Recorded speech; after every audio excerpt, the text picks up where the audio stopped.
pickle. I am in a pickle. We actually get to say that on the radio. An exclusive presentation of The Rob Dibble Show. All right, you're going to have to carry some of this because I crossed out my daily pickle by accident. Why? I don't know It's the why. pickle. All right, so what's the first topic here? Tommy Pham. Tommy Pham. His home run for the Pirates last night. Yeah. First run they've scored in 30 innings. You got to be kidding me. We were just talking about Skeens before and then yanking him out of the game after 78 pitches. I saw Keller's going tonight with his 3.10 record and his 2-point-something ERA. Dude, I mean, I would be begging to get traded. Yeah, you're right. So they scored 3 whole runs, and they had been shut out 1, 2, 3, 4, 3.5 games. Yeah.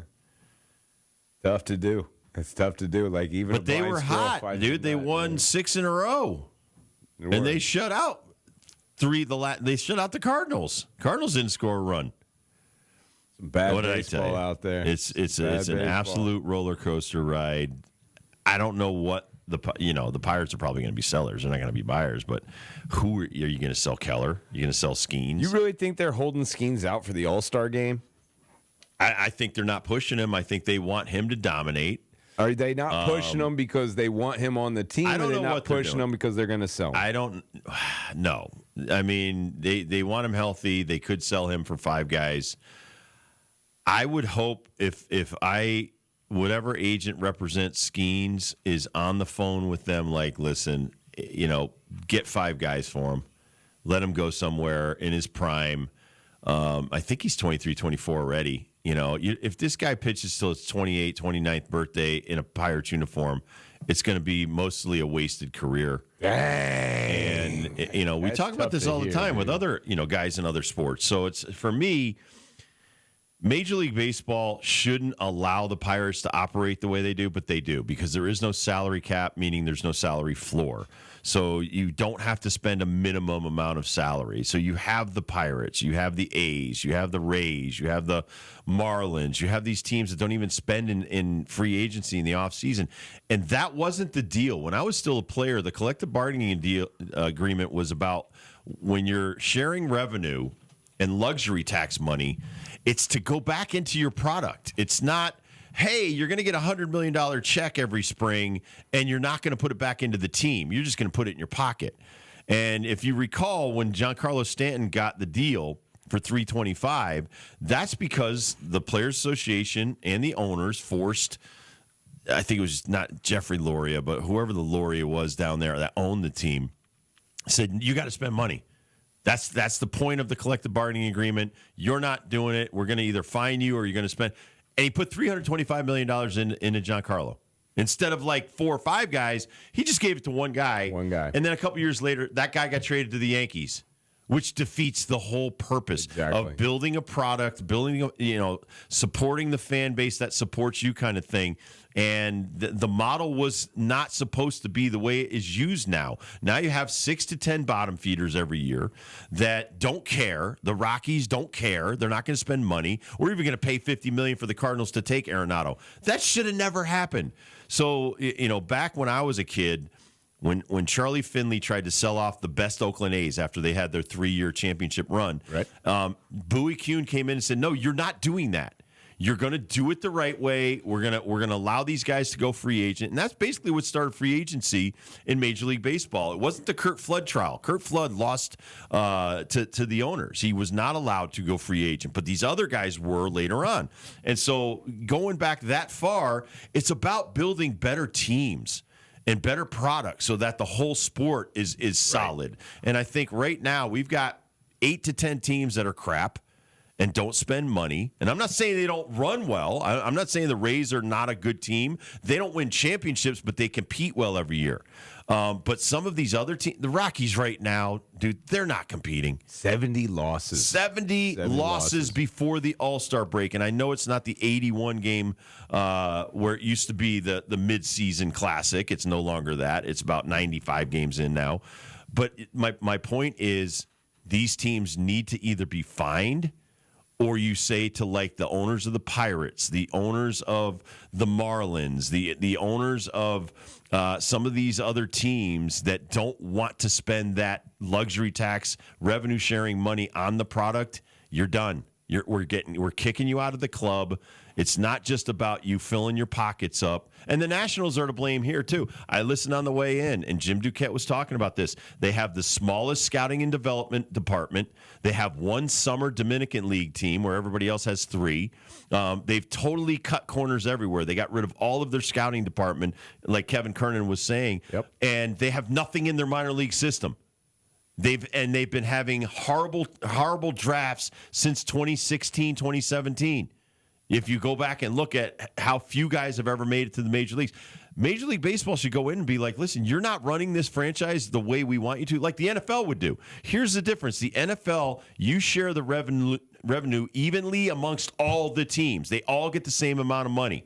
Major League Baseball, it's the haves and have-nots, and I feel bad for guys like Paul Skeens. It's brutal to exist at that level and not be able to succeed. Manny Machado hit a milestone yesterday. He hit his 2,000th hit. He is now at 2,001. The other part of this, he's only 32 years old. He has played 14 seasons like a lot of people on the top list, but only 32 Got years old. 8 years remaining on the contract. Do you think he's going to play another 8 years? I don't know, man. He looks great. Like 8 years is a lot. If he goes to 40, no. Maybe not at third. Maybe he will be a DH role. Maybe he will be a pinch hitter role.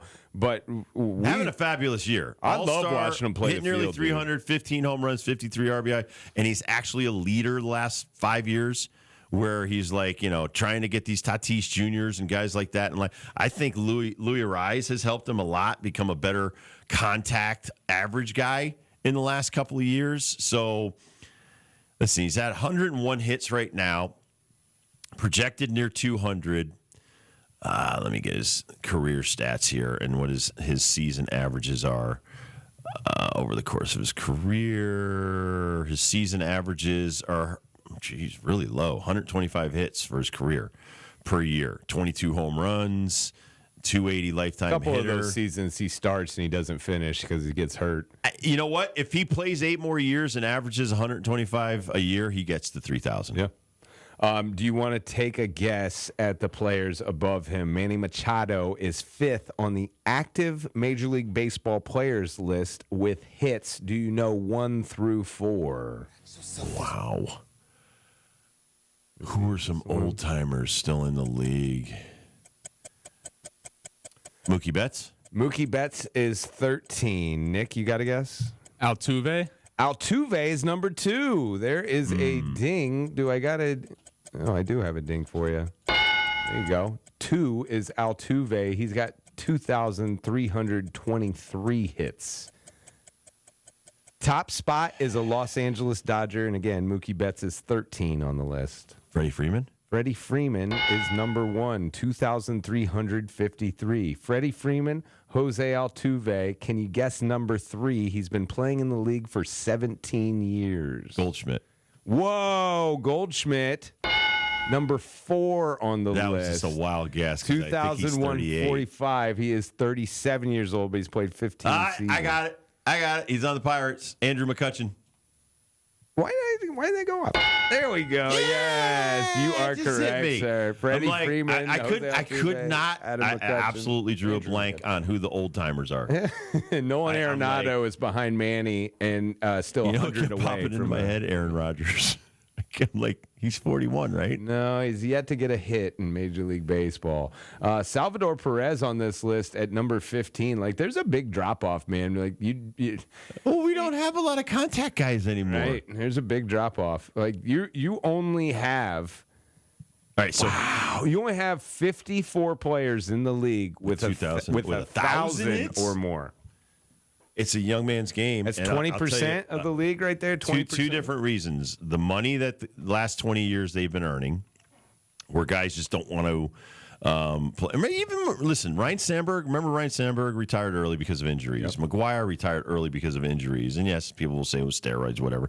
Listen, you get to the point where you're so beat up, you're not competitive. And why am I hanging around? Like, how many people bagged on Harold Baines for all of the hits that he accumulated and stuff like that. I think if you played 20, 25 years, not only are you blessed, but you had the stamina to keep going to spring training, to keep going through all the travel, all the other BS that you got to go through to get those statistics, and then to have other people, writers, go like, yeah, but you accumulated those stats. They're not like legit.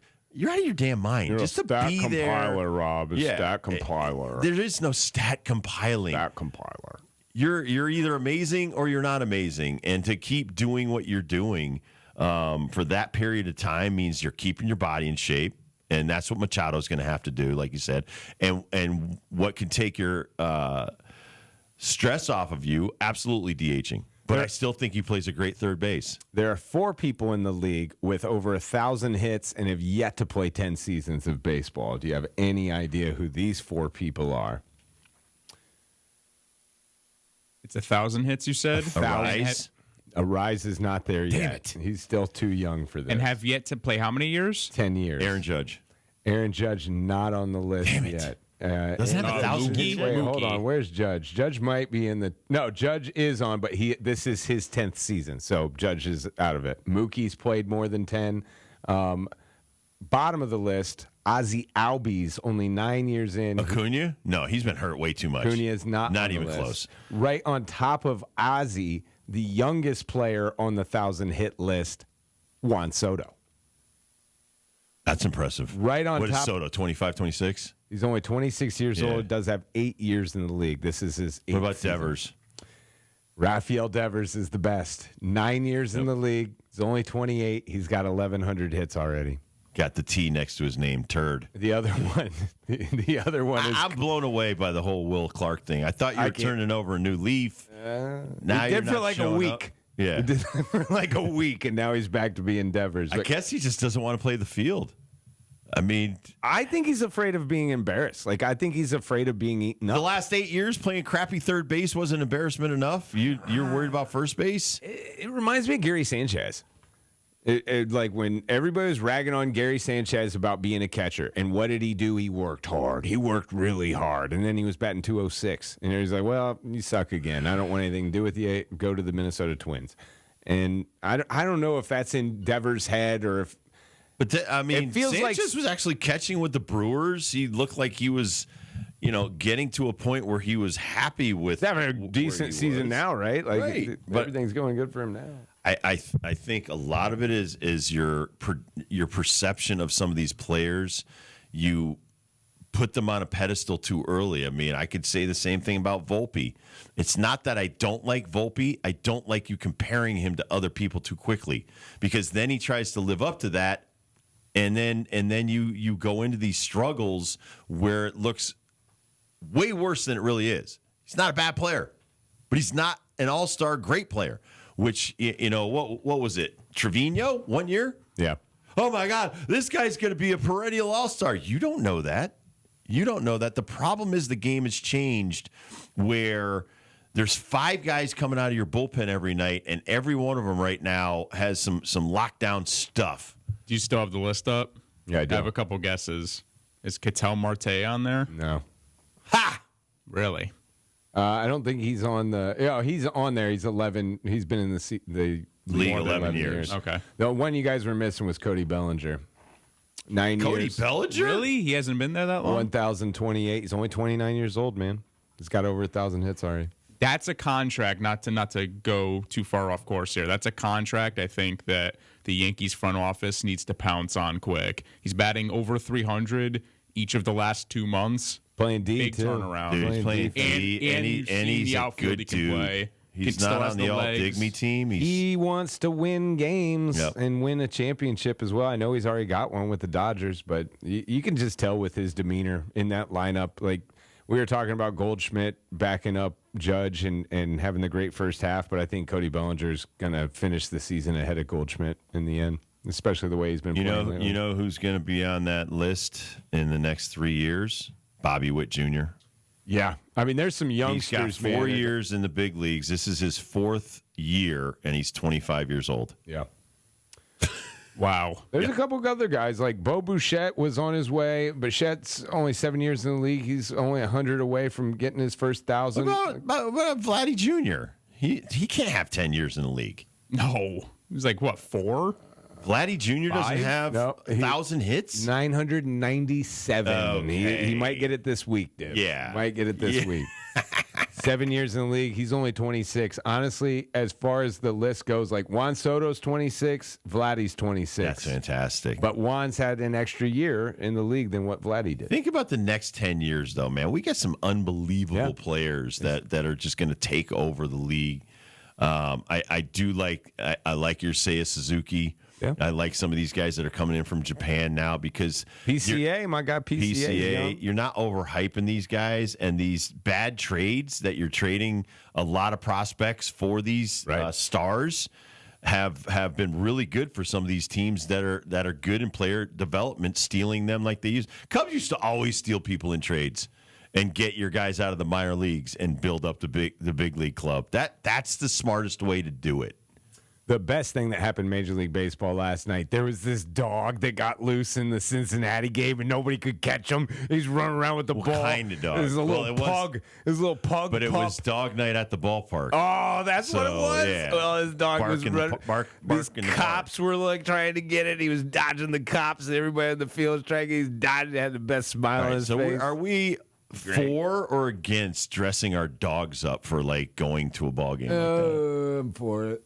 Okay. I think it's Nick. I think it's cool to see the posts on social media as a viewer at home, but I think if I were to attend a dog or bark at the park night and there was a million dogs around me, all dressed up, I think it would be a little irritating. I think you're embarrassing your dog. I think the other dogs are laughing at me. I put Carl in a little reporter's outfit and gave him his own little credential over there for the Yard Goats about 4 or 5 years ago. Oh, I saw this one dog dressed like Don Memore. Well, Carl was always studious looking, though. I mean, if your dog has the look, I agree. Like Jana used to always dress up our pets, and I love it.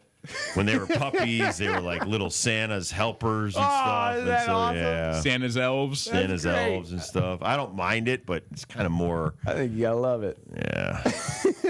Putting it on social media. All right, we got a great interview coming up. These ladies are going to come in and join us. Brenda and Linda from the Connecticut Senior Women's Basketball, I guess, Foundation, because they have multiple teams. They have 6 teams that will be competing at the national championships in Des Moines, Iowa, coming up here at the end of the month. So say hello to Brenda and Linda coming up next on the Rob Dibble Show with Rob Dibble and Ben Darnell. We'll be right back.